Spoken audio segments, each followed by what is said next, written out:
Just a quick video showing the overdrive solenoid diagram, the electrical circuit diagram. So in the middle, that's the core.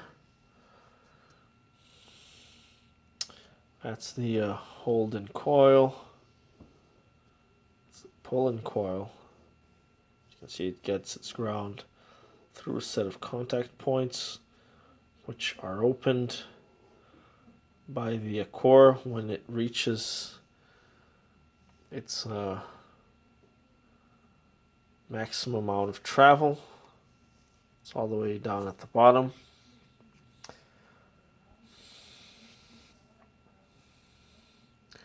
The other terminal on the top is not shown. If I recall correctly, it's just an ignition switch to shut off the ignition. I'd also like to point out that there is an adjustment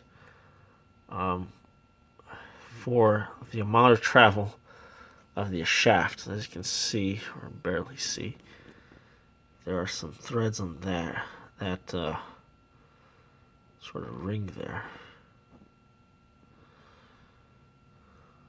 And it locks in there.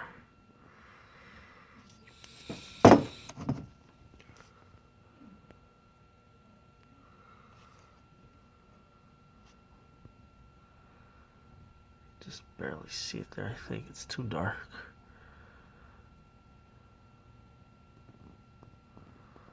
There's the lock there.